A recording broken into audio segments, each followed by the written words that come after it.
Graça e paz, meus irmãos. Estamos começando agora, de maneira oficial, mais um módulo do Instituto Querigma. E iremos tratar aí durante 5 aulas sobre o livro de Atos dos Apóstolos, o início da igreja. Que bom estar aqui conversando com vocês. E vamos ver o que é que a gente vai tratar nessa aula. Hoje, nós teremos uma aula introdutória. A ideia da gente é, dentro dessas 5 aulas, a gente consiga expor todo o livro de Atos, os 28 capítulos, e trazer à luz para nós, pela palavra lógico, os assuntos que envolvem esse livro. Então, hoje, na noite de hoje, nós iremos fazer uma aula introdutória. Quem pagou o módulo de Panorama do Novo Testamento já teve o gostinho dessa aula, já assistiu. Então, hoje vai relembrar um pouco, trazer a memória e vamos se aprofundar um pouco mais de calma nesse assunto, tá bom? Então, veremos hoje aí, ó, introdução, autoria, destinatário, saiu erradinho aí a data, propósito, classificação, um esboço simples e vamos fechar com algumas ênfases teológicas que esse livro traz para nós. É engraçado que, quando eu vou fazendo os slides, eu vejo, revejo, para ver se tem algum erro, alguma coisa, mas sempre passa alguma coisa, né? Mas vamos lá. Vamos começar com uma breve introdução sobre o livro de Atos dos Apóstolos.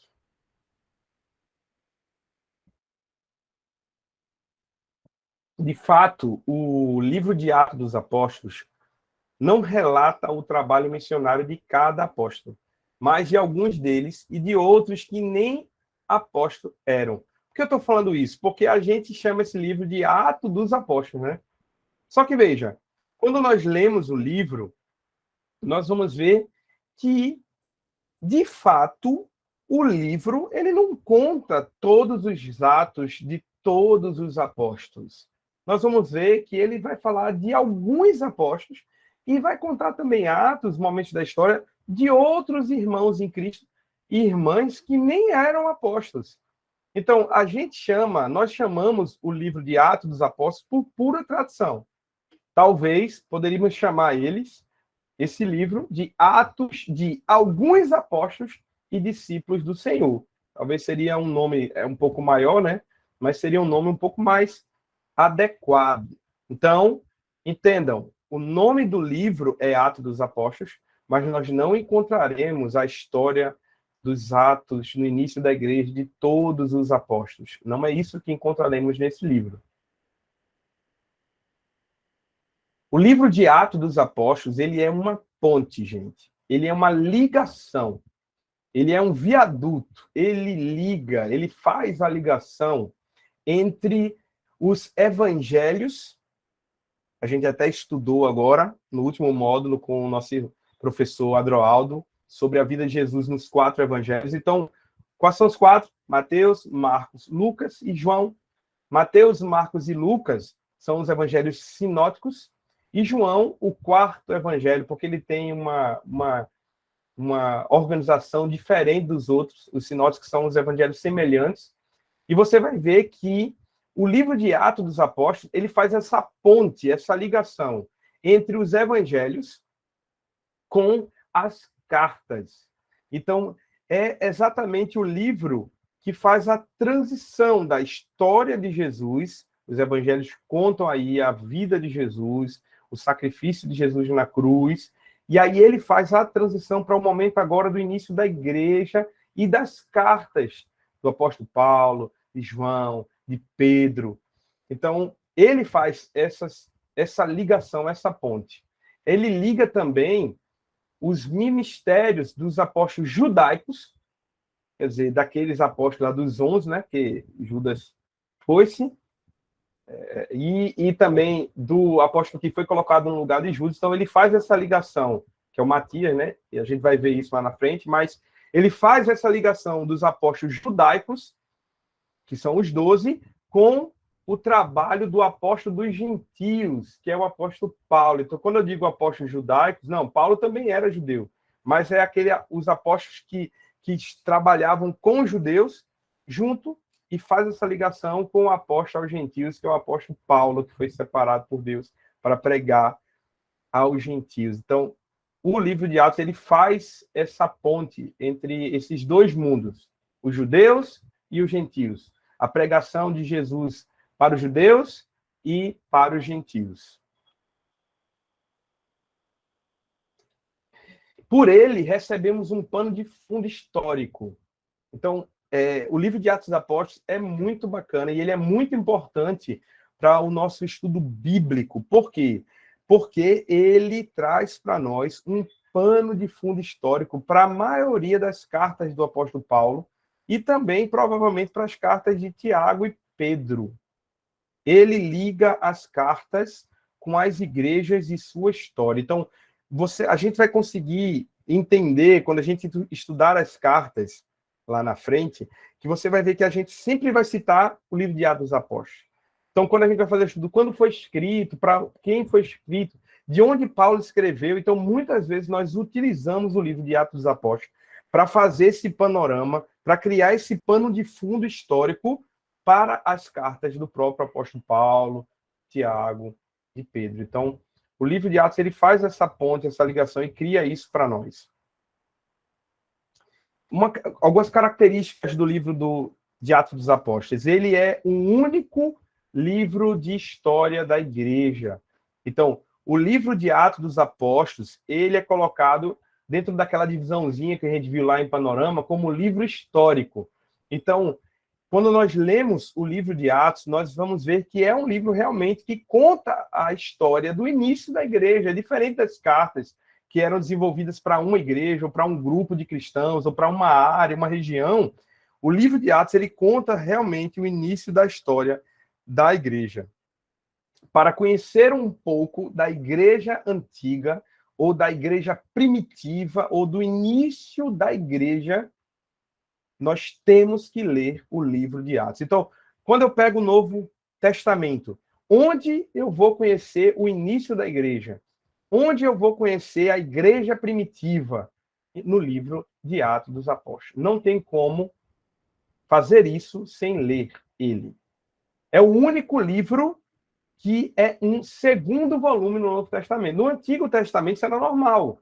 Você vai ver livros lá, rolos que eram divididos em volume 1, volume 2, volume 3. Já o livro no Novo Testamento, o único livro que é dividido em 2 volumes, e no caso o livro de Atos é o segundo volume, é esse livro, tá? E a gente vai ver qual é o primeiro volume desse material, tá? Desse apanhado. Então, vamos ver agora um pouco sobre autoria. Então, só voltando aqui, você lembrar, o livro histórico do Novo Testamento é Atos dos Apóstolos. E ele é o único livro que é o segundo volume de uma obra. Quem escreveu, de quem é a autoria do livro de Atos dos Apóstolos? Esse livro foi escrito pelo irmão Lucas. E quem foi Lucas? Ele é considerado o primeiro historiador da igreja cristã. O evangelista Lucas, que escreveu também o Evangelho segundo Lucas, escreveu, né? Que a gente chama popularmente de Evangelho de Lucas. Na realidade, gente, não é o Evangelho de Lucas, né? O Evangelho é de Cristo. Quer dizer, a história de Jesus, as boas novas é de Cristo. É o Evangelho segundo Lucas. Quer dizer, quem escreveu esse Evangelho, quem organizou essas ideias foi o evangelista, e a gente chama ele de evangelista por conta disso, o evangelista Lucas. E, veja, lembra que eu falei que Atos dos Apóstolos era um segundo volume de um trabalho, de um projeto, de uma obra? O primeiro volume é o Evangelho. Então, quando nós lemos o Evangelho de Lucas, vou chamar assim, nós temos que entender que a continuação dessa obra é o livro de Atos dos Apóstolos. Então, Lucas escreve o Evangelho como o primeiro volume da sua obra, e o segundo volume da sua obra literária lá, histórica, é o livro de Atos dos Apóstolos. E quem era Lucas? Vamos lembrar um pouco, tá? Ele foi o único evangelista que não era judeu. Na realidade, Lucas, ele foi o único autor do Novo Testamento que não era judeu. Então, todos os outros autores no Novo Testamento, todos eram judeus. Mas Lucas não. Ele não era judeu. Ele era grego, ele era gentil. Vê que coisa interessante, né? Poxa, Deus, ele foi escolhendo tantas pessoas diferentes para escrever as escrituras, para ser ativo também nas escrituras. A gente vê histórias de samaritanos, de histórias de ex-ladrões, de ex-prostitutas, de publicanos que se arrependem e passam a viver uma vida de fé, de piedade com Jesus, de ex-leprosos, e tantos ex. E Deus, o Espírito Santo, Jesus Cristo, escolhe Lucas, um grego, um gentil, para escrever uma obra tão grande como é o Evangelho e o livro de Atos dos Apóstolos. Ele era da cidade de Antioquia da Síria. Isso é tradição, tá? A Bíblia não mostra isso diretamente, mas a tradição, a parte histórica mostra, nos traz esse direcionamento, que diz que Lucas, o evangelista, ele era lá de Antioquia. E que cidade é essa, Antioquia de Síria? Era a cidade base missionária do apóstolo Paulo e do irmão Barnabé. Então, Barnabé vai com Paulo para Antioquia e de lá de Antioquia eles enviam o apóstolo Paulo para as viagens missionárias. Então, a base missionária do apóstolo Paulo era em Antioquia da Síria, que provavelmente, mas muito provavelmente, era de onde Lucas nasceu. E talvez lá mesmo eles se conhecem. Lucas era médico. Então a gente diz que o evangelista Lucas, o médico amado, né? Então, eu acho que você está com a sua Bíblia aí, né? Se não tiver, separa a Bíblia. Você tem que estar com a Bíblia aí, a gente vai ler, a gente vai abrir. Então, abre aí a palavra de Deus, lá em Colossenses, capítulo 4, versículo 14. Abre aí, por favor.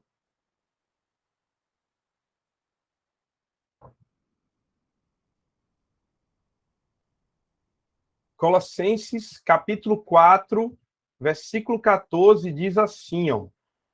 Lucas, o médico amado, e Demas enviam saudações. Então, quando a gente fala de onde Lucas nasceu, é tradição, é história, extra bíblica, mas é muito provável. Porém, ele ser médico, a Bíblia declara isso. Então, o evangelista Lucas era médico.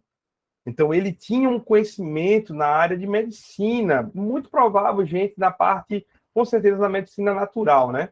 Pela época, tudo. Então, ele entendia de ervas, ele entendia de sementes, ele sabia tratar isso. Então, era uma ferramenta muito importante nas viagens missionárias do apóstolo Paulo, né? Ele foi parceiro de viagem do apóstolo Paulo. Então, o apóstolo Paulo, com muita sabedoria e, lógico, direcionado pelo Espírito Santo de Deus, convida o irmão Lucas e leva ele às viagens. Então, o evangelista Lucas, ele se torna parceiro nas viagens do apóstolo Paulo. E a amizade do apóstolo Paulo com Lucas era muito profunda. Ele teve um momento na vida do apóstolo Paulo que ele declara que muitos tinham abandonado eles. Muitos tinham abandonado o apóstolo Paulo, mas Lucas permanece com ele. 2 Timóteo 1, 15 e 4, 11 fala isso para a gente. Então, se você quiser abrir aí e marcar na sua Bíblia, olha o que o texto fala. Você sabe que todos os da província da Ásia me abandonaram, inclusive Fígelo e Hermógenes. Quer dizer, Paulo escrevendo lá para Timóteo, em carta, ele diz, você sabe que todos da província da Ásia me abandonaram, me deixaram sozinho, E aí, quando chega lá no capítulo 4 dessa carta, Paulo diz assim, ó, só Lucas está comigo. E aí ele pede para que Timóteo mande Marcos, o evangelista Marcos, João Marcos, com ele, venha com ele, porque ele disse que Marcos era muito útil ao ministério. Mas o que eu queria chamar a atenção é que nessa carta, 2 Timóteo, o apóstolo Paulo estava preso. E dessa vez ele estava preso na última prisão dele, a prisão de onde ele não saiu, onde ele morreu. E aí ele diz, ó, nesse momento difícil que eu estou vivendo aqui em Roma, preso, prestes talvez até meu sangue ser derramado, e ele sentia, ele entendia que isso ia acontecer. Ele disse que muitos abandonaram, ó, fugiram, deixaram ele lá, largaram ele lá. Mas Lucas continua firme com o apóstolo Paulo. Veja que amizade profunda que o Lucas cria com esse apóstolo. E você vai ver isso muito firme no livro de Atos dos Apóstolos. A gente vai sentir que no início do livro, Lucas não estava presente. E ele vai escrever isso através de testemunhas oculares que viveram aquele momento. Mas, do meio para o final, nós vamos ver que ele começa a escrever utilizando nós estávamos ali, e nós, então ele passa a estar a ser protagonista também daqueles momentos que estavam acontecendo. Então aí que ele escreve com mais propriedade ainda, porque ele era testemunha ocular. Destinatário e data. Vamos ver um pouco sobre isso, né? Então, Atos dos Apóstolos foi escrito para quem? Quem era o destinatário de Atos dos Apóstolos? Foi o destinatário primário foi um homem chamado Teófilo. Veja que interessante. Veja que interessante. Teófilo é citado tanto em Lucas, no início do livro de Lucas, como no início do livro de Atos. Provavelmente ele era um cristão. Provavelmente ele era um cristão de alta posição social. E provavelmente ele foi o patrocinador e divulgador tanto de Atos dos Apóstolos como o Evangelho de Lucas. Por que eu estou falando isso? Porque é a maneira que Lucas escreve para ele. Ó. Abre aí em Lucas, capítulo 1, versículo 3. Lucas, capítulo 1, versículo 3, e também Atos, capítulo 1, versículo 1. Olha o que esses textos falam para nós. Vamos analisar aqui. Lucas, capítulo 1, versículo 3, diz assim, ó. Eu mesmo investiguei tudo cuidadosamente, desde o começo, e decidi escrever-te um relato ordenado, ó excelentíssimo Teófilo. Então, olha como ele chama Teófilo. Excelentíssimo. Não se chamava qualquer pessoa com esse termo excelentíssimo. Quando a gente vai estudar, a gente vai ver que esse termo era um termo utilizado para pessoas que tinham cargos, altos cargos, talvez até romanos. Então, é bem provável que Teófilo fosse alguém que tivesse um cargo vindo de Roma. Veja, um cristão. No Atos 1:1, ele diz, ó, em meu livro anterior, Teófilo, escrevi a respeito de tudo que Jesus começou a fazer e a ensinar. Então, veja que nos dois livros, ele escreve para esse irmão Teófilo, que era um cristão bastardo, quer dizer, tinha condição financeira e talvez um cargo e uma responsabilidade de Roma, e bem provável, gente, que as viagens de Lucas, que o material para escrever, que tudo aquilo que envolvia, que não era barato, foi financiado por Teófilo. E quando foi escrito? Ó, a hipótese mais aceita entre os teólogos conservadores é que foi escrito lá no começo da década de 60. Então, quando eu falo início da década de 60, vamos dizer que seja 65 depois de Cristo. Então, se eu levo em consideração que a contagem é do nascimento de Jesus, e vejam bem, às vezes isso é uma dúvida que acontece. Às vezes, quando a gente vê antes de Cristo e depois de Cristo, a gente conta desde a morte. Então, é como se o início da contagem do ano, tipo, onde zerou o ano, foi na morte de Jesus. E não foi na morte de Jesus. A contagem é no nascimento de Jesus. Então, o ano 1 foi no nascimento de Jesus. Então, se eu digo isso, e eu falo que Atos dos Apóstolos foi escrito aí no início da década de 60, vamos botar aí 65, significa que foi em torno de depois de uns 30 e poucos anos da morte de Jesus. Então, não foi escrito depois de 100 anos, não. Ele foi um escrito que a gente chama de escrito contemporâneo. O que é um escrito contemporâneo? É que quando Lucas escreveu tanto o Evangelho e, posteriormente, o livro de Atos dos Apóstolos, provavelmente as pessoas que estavam ali naquele livro, que foram citadas ali, a maioria delas ainda estavam vivas. Então, as testemunhas das coisas que aconteceram no livro de Atos estavam vivas e tiveram, como o próprio Teófilo, a oportunidade de ler esse material. Então, abrindo um parênteses interessante aqui, quando nós estudamos uma cadeira chamada de evidências, nós aprendemos que existe um teste chamado teste do ácido. O que seria esse teste do ácido? Que é colocado, é um teste onde se coloca as escrituras, um livro, um material, à prova para saber se ele é verdadeiro. Então, o teste do ácido, que mostra a veracidade de um texto, de uma história que está ali, olha como funciona. Bem interessante, viu? E é bem bacana porque o Novo Testamento passa por esse teste e passa com louvor. O teste do ácido é feito em cima de um material contemporâneo.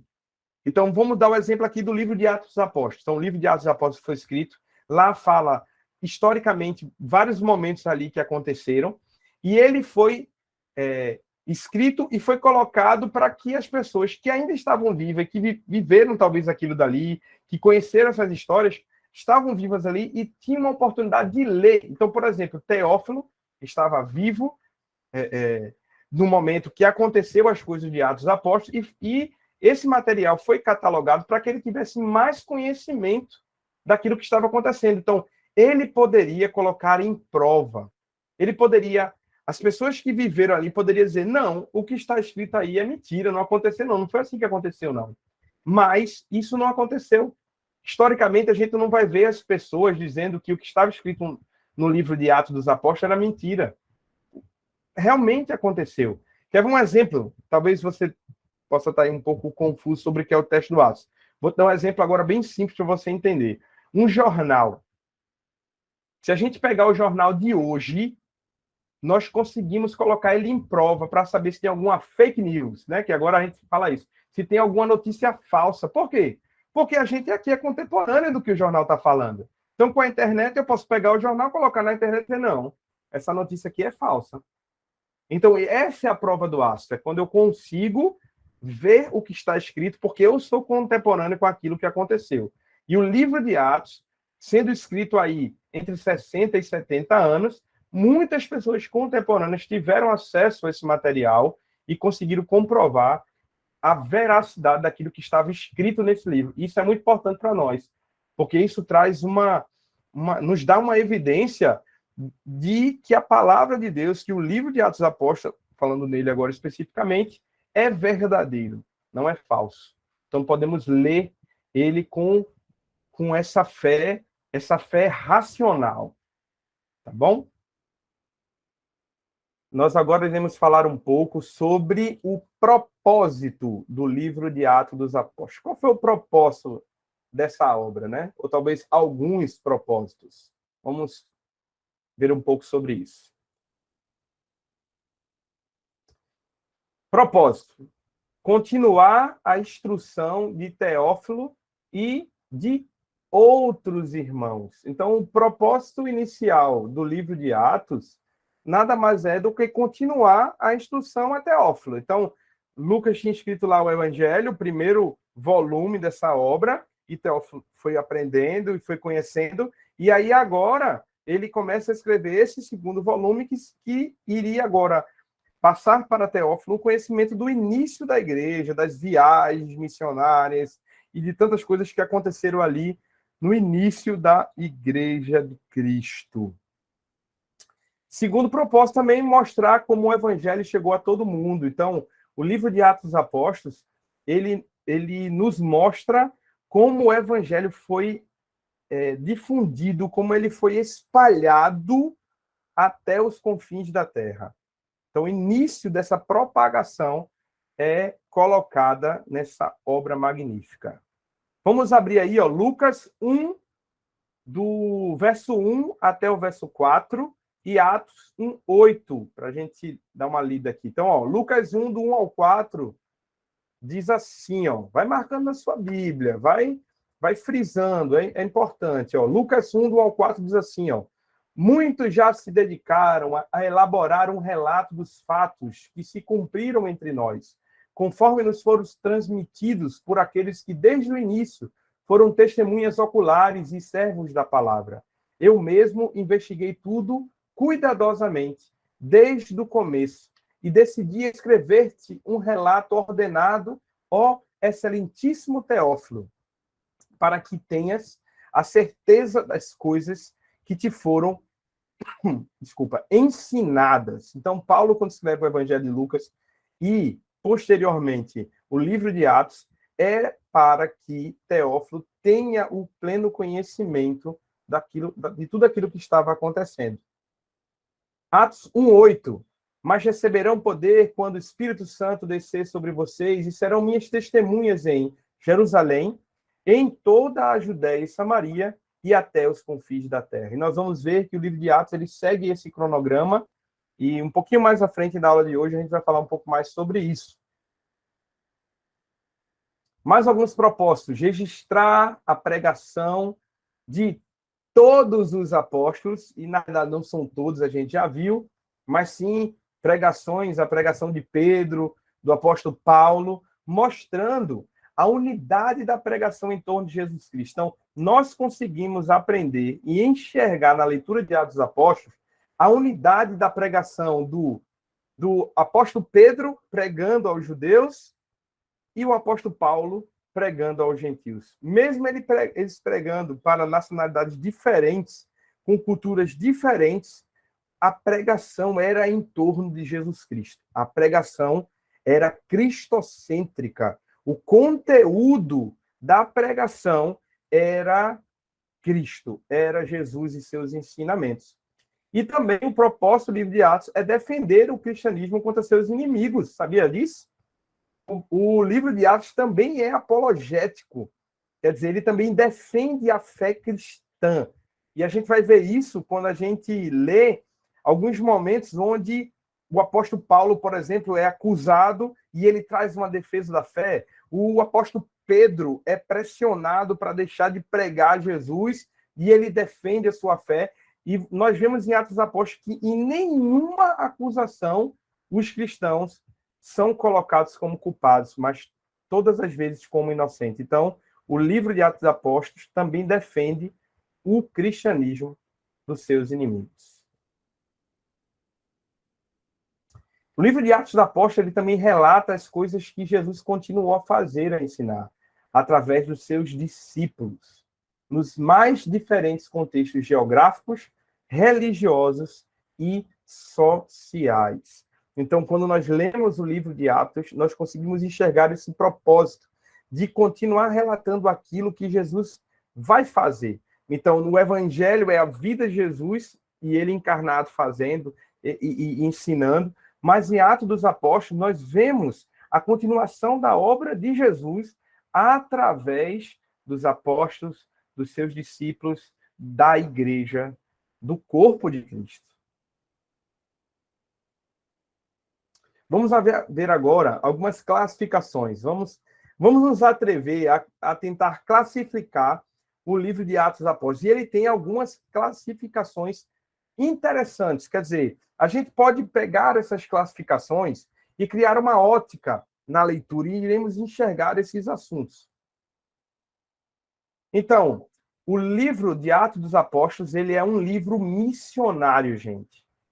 Ele explica o trabalho missionário do início da igreja primitiva, desde de Jerusalém até chegar em Roma. Então, nós conseguimos enxergar isso no livro de Atos dos Apóstolos, esse caminho missionário da propagação do evangelho. O livro, e a gente vai falar um pouco mais sobre isso durante as outras aulas. O livro de Atos dos Apóstolos é o livro do Espírito Santo. A gente podia classificar como o livro do Espírito Santo. A gente não disse que tem 4 evangelhos, a gente poderia dizer que o 5º evangelho, Atos dos Apóstolos, seria o evangelho do Espírito Santo. O livro da Boa Nova do Espírito Santo. A presença do Espírito Santo no livro de Atos é muito forte e mostra que sem ele a igreja não funcionaria. Então Jesus diz, eu vou, mas eu vou enviar um Consolador. O Espírito Santo vai ser derramado. Vocês vão continuar aprendendo dele e o Espírito Santo vai ajudar vocês nessa obra. E nós vemos o início disso tudo no livro de Atos dos Apóstolos. Então, ele pode ser classificado como o livro do Espírito Santo. O livro de Atos, ele também pode ser classificado como o livro de conversões. Eu gosto muito disso. Por quê?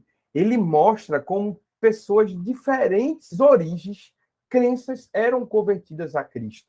Quando nós lemos o livro de Atos, nós vamos ver inúmeras conversões de gentios, de judeus. Nós vamos ver, por exemplo, a história de Cornélio, o primeiro gentio a se converter. Nós vamos ver a conversão do apóstolo Paulo. Nós vamos ver a conversão do eunuco. Nós vamos ver a conversão de Lídia, uma mulher rica grega. Mas também iremos ver a conversão do carcereiro romano. Gente, nós iremos ver inúmeras histórias de pessoas se convertendo a Cristo, sendo alcançada pela graça. O livro de Atos dos Apóstolos é um livro também de conversões. Ele também é um livro da defesa do cristianismo. Lembra que eu falei para vocês? Contra os caluniadores, contra aqueles que estavam levantando mentiras contra os apóstolos, contra Cristo. Ele é um livro que nos dá força para defender isso, mostrando que em todos os processos e perseguições, os cristãos passavam neste livro, sua inocência está sempre clara. Eu até acabei de falar isso. É um livro de defesa, de apologética da fé cristã e do verdadeiro cristianismo. Então, conseguimos enxergar isso nesse livro tão rico. Ele também é um livro de sermões. Nós iremos encontrar diversos sermões maravilhosos acontecendo e relatado por Lucas nesse livro. Ele mostra que havia uma mensagem básica, centrada totalmente em Jesus, na sua vida, nos seus atos, morte e ressurreição, e o significado desses atos para os homens. Nós vamos ver, por exemplo, o sermão do apóstolo Pedro, lá no dia de Pentecostes, o apóstolo Pedro que negou a Jesus com medo de morrer, agora com ousadia, cheio do Espírito Santo. Ele prega lá em Jerusalém lotada de pessoas religiosas, e ele prega colocando o dedo na ferida, dizendo: vocês mataram o Salvador, o Messias, mas ele ressuscitou. Arrependei-vos. E ele prega com toda essa ousadia, e aí a gente vê o resultado: mais de 3.000 pessoas se convertem ao cristianismo e são batizadas naquele dia. Então, fora esses sermãos, vocês vão ver outros sermãos, como o sermão do apóstolo Paulo, lá em Atenas, quando ele fala sobre o Deus desconhecido. Então, a gente vai chegar aí, a gente vai se deliciar em parte desses sermões, da nossa leitura e no nosso estudo. O livro de Atos dos Apóstolos também é um livro de sermões. O livro de Atos é um livro de Jesus, gente. Esse livro mostra a continuidade do que Jesus faz e ensina, agora através dos discípulos com a ajuda do Espírito Santo.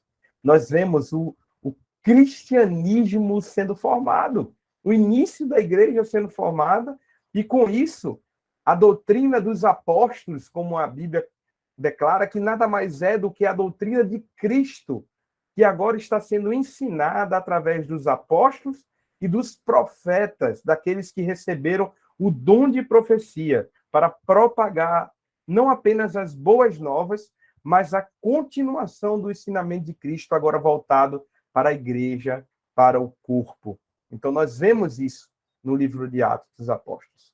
Homens cheios do Espírito, com ousadia e intrepidez, para continuar a obra de Jesus Cristo.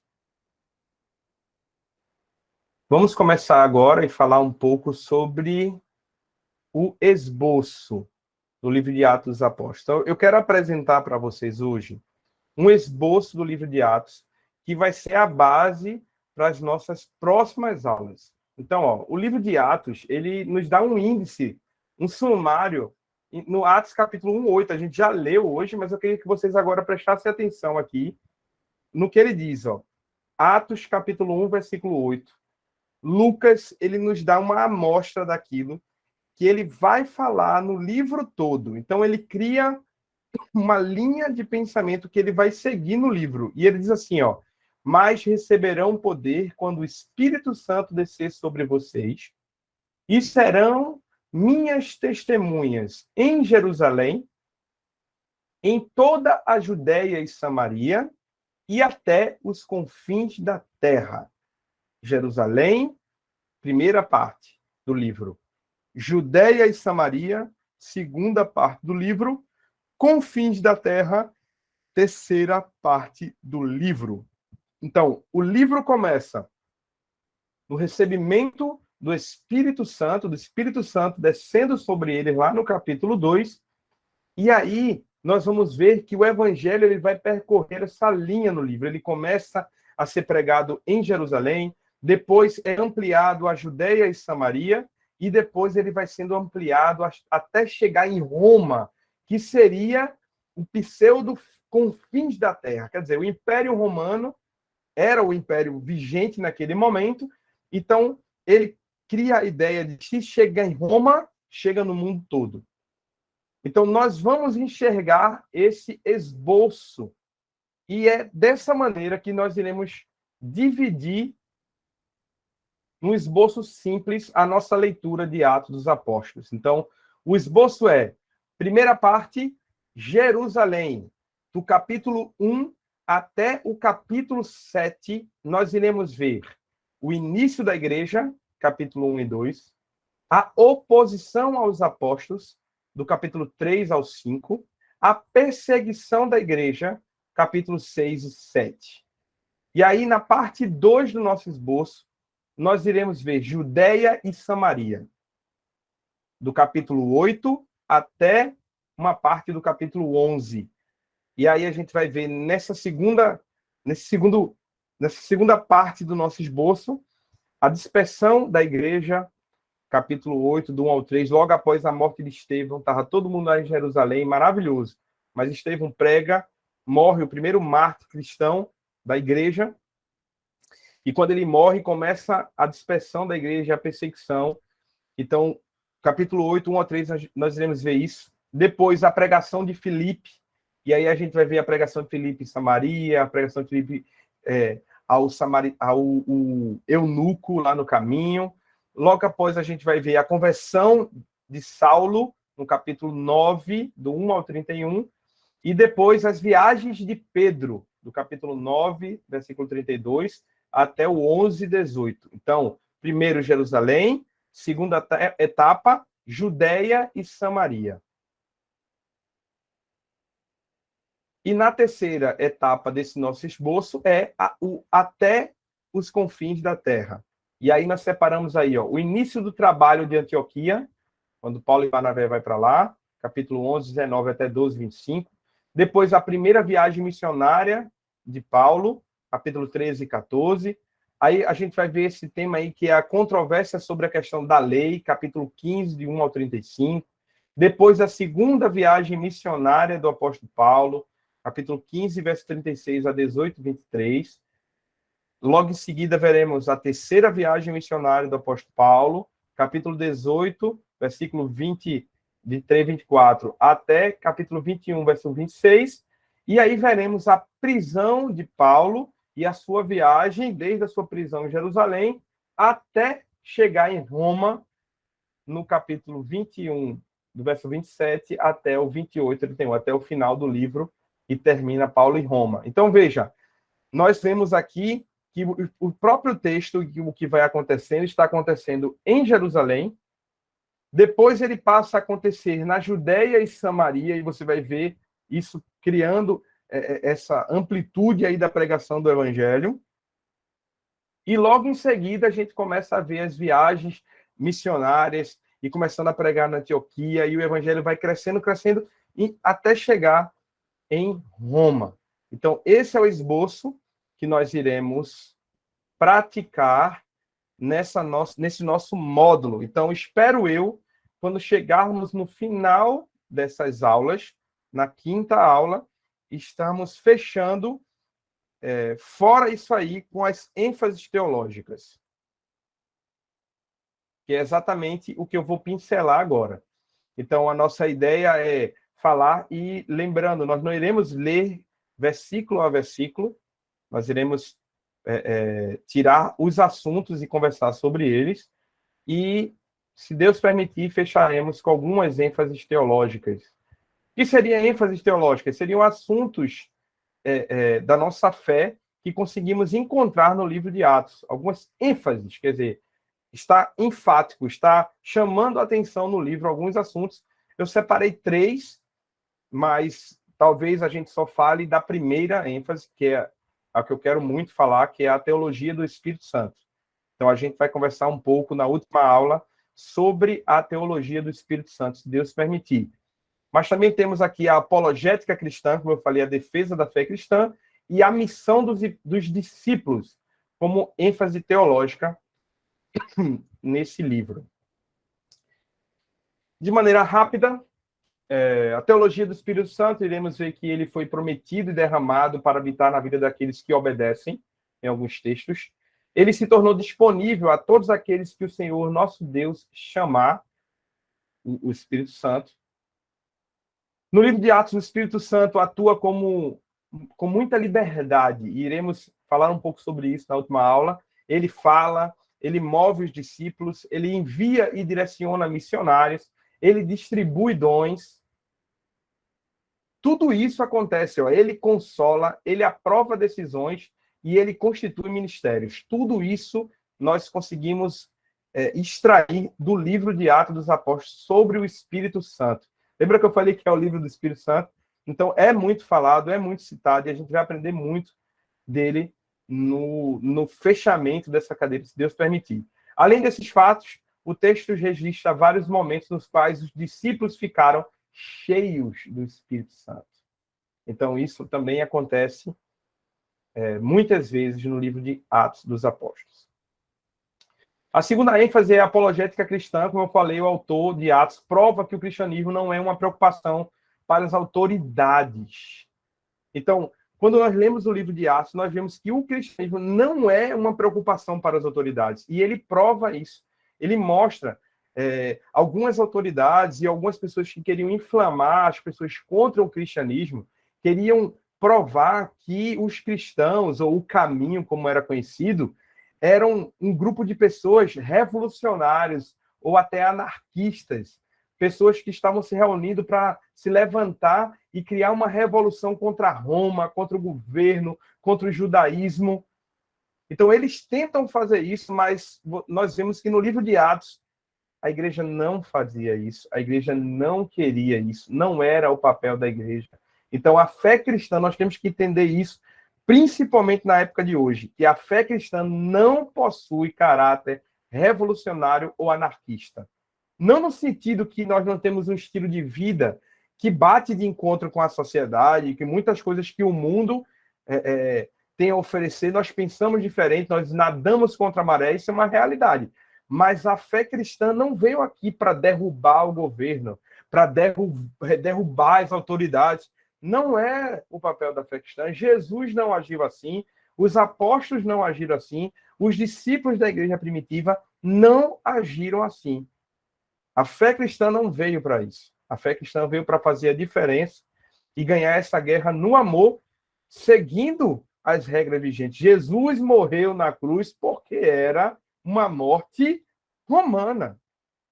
Ele estava debaixo da autoridade, ele não se colocou como um revolucionário, e o corpo de Cristo também não pode pensar desse jeito. Não significa, veja bem, que nós temos que acatar nenhuma lei que venha de encontro à palavra de Deus. A nossa lei maior é a palavra de Deus e a vontade de Deus sobre nossas vidas. Então, se alguma lei, algum governo passa por cima da palavra de Deus, nós não temos a necessidade de colocar em prática. Um exemplo muito direto. Se a partir de amanhã o governo mundial, nacional, quer que seja, não estou falando aqui de política, ele diga que é obrigado a todo homem ou a igreja cristã protestante casar homens que já sejam casados. Então, quer dizer, ter duas mulheres. O homem ter uma esposa e casar com mais uma. Eu estou contando um assunto que eu não quero ser polêmico em outras áreas, tá? Esse vídeo vai ser gravado. Mas, se for obrigado isso, a gente não é obrigado a cumprir essa lei. Então, eu estou dando um exemplo simples, e tem outros exemplos aqui que a gente pode citar. Mas isso não significa que a gente é revolucionário, a gente só não vai contra a nossa fé, contra aquilo que a gente acredita. Agora, por outro lado, também a gente não vai para a rua querer derrubar o governo. Gente, o cristianismo não é e não deve ter um caráter anarquista e revolucionário. Nós temos que viver a nossa fé, pregar o evangelho e fazer a diferença. O apóstolo Paulo pregava a Cristo nas sinagogas, o apóstolo Paulo pregava a Cristo nas escolas teológicas lá da época, que não eram cristãs, como a escola de Tirano. O apóstolo Paulo pregou a palavra de Deus eu até esqueci o nomezinho grego, que era onde os gregos se reuniam lá em Atenas para discutir filosofia, e ele foi lá e pregou o evangelho sem querer revolucionar nada. Agora, a vida cristã, quando nós nos encontramos com Cristo, na nossa vida há revolução. Isso é uma realidade. Porque quando nós nos convertemos, Deus começa a arrancar de nós aquilo que não agrada a Ele. Então, há realmente uma revolução, uma transformação de vida. E aí sim, se for nesse caso, nós sofremos sim uma revolução em nossas vidas. Amém? Um pouco de mais nisso para deixar muito claro que, às vezes, a gente está vivendo um momento onde o cristianismo está passando por essas coisas assim. Temos que ter certo cuidado. Em todos os processos e acusações, os discípulos foram apresentados como inocentes nas narrativas de Lucas. Isso aí, ó. Areópago, é isso mesmo, Adroaldo. Eu estava na ponta da língua, fiquei com medo de falar arquipélago. Areópago, que era o local onde eles se reuniam para filosofar, para debater conhecimentos, lá em Atenas. Então, portanto, o livro de Atos é uma obra importante para nos ajudar a defender nossa fé no contexto em que vivemos. E uma terceira ênfase é a missão dos discípulos. Então, o lema dos discípulos era um só: não podemos deixar de falar. Atos 4, 20. Pedro declara isso: a gente não pode deixar de falar de Jesus, do Evangelho, não importa o que aconteça. A propagação do Evangelho não era apenas papel dos apóstolos, mas era dever de todos os cristãos. E a gente vai ver isso acontecendo firmemente no livro de Atos dos Apóstolos. Independente do que acontecia, o evangelho continuava a ser propagado. Ainda sobre a ênfase teológica, a missão dos discípulos, os cristãos procuravam pregar com base no que seu público conhecia sobre Deus. Então, os discípulos, os cristãos, eles procuravam pregar com base, e aí a gente vai ver exatamente esse exemplo, quando o apóstolo Paulo prega lá em Atenas sobre o Deus desconhecido. Não vou entrar em detalhes, porque aí não vai estragar, vou dar spoiler, mas no caminho aí a gente vai falar sobre isso. Inicialmente, evangelizavam os judeus, mas em seguida abriram o evangelho para todos. A gente vai ver essa essa abertura acontecer lá em Cornélio, e assim a igreja ia crescendo, crescendo, crescendo, e mais pessoas iam se convertendo dentro da missão. Conclusão. Enquanto os evangelhos falam de Jesus vindo ao mundo, então, enquanto os 4 evangelhos contam a história de Jesus encarnando e vindo ao mundo, se fazendo homem, e pregando, ensinando o amor, anunciando o reino, e se humilhando até a morte de cruz e ressuscitando, o livro de Atos fala do mundo sendo levado a Jesus. É lindo isso. Quando nós lemos o evangelho, nós vemos Jesus vindo para cá, nascendo, na manjedoura, a gente passou por isso agora no final do ano, relembrando isso, e a gente toma a ceia, a gente lembra do sacrifício de Jesus na cruz. Os evangelhos contam a história de Jesus vindo ao mundo, do Emanuel, do Deus conosco, dele se aproximando. Já o livro de Atos dos Apóstolos conta a história agora contrária. É o mundo sendo levado para Jesus. É agora os discípulos de Cristo, os apóstolos de Cristo, o início da igreja pregando e levando as pessoas a conhecerem o Evangelho, a conhecerem a Cristo, serem batizados, tendo seus pecados perdoados e tendo a oportunidade de ter uma nova vida com Cristo.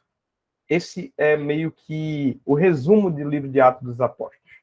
É a continuação das obras de Cristo e agora trazendo as pessoas para ele. Vamos fechar com Atos 1:8, que é a base do esboço de tudo que a gente vai conversar durante as próximas aulas. Mas receberão poder quando o Espírito Santo descer sobre vocês. Serão minhas testemunhas em Jerusalém, em toda a Judeia e Samaria e até os confins da terra. Então, iremos conversar sobre esse acontecimento lá em Atos capítulo 2, e iremos conversar sobre eles serem testemunhas em Jerusalém e como aconteceu de eles começarem a ter que pregar o evangelho na Judeia e Samaria, como aconteceu de eles terem que pregar agora o evangelho de Cristo, não apenas mais a judeus, mas também a gentios, a outros povos, até o ponto do evangelho chegar ao Império Romano e alcançar pessoas, inclusive de dentro do Império. Como isso aconteceu, como Lucas escreve e relata isso para nós, é o que vamos nos deliciar nas próximas aulas que iremos ter.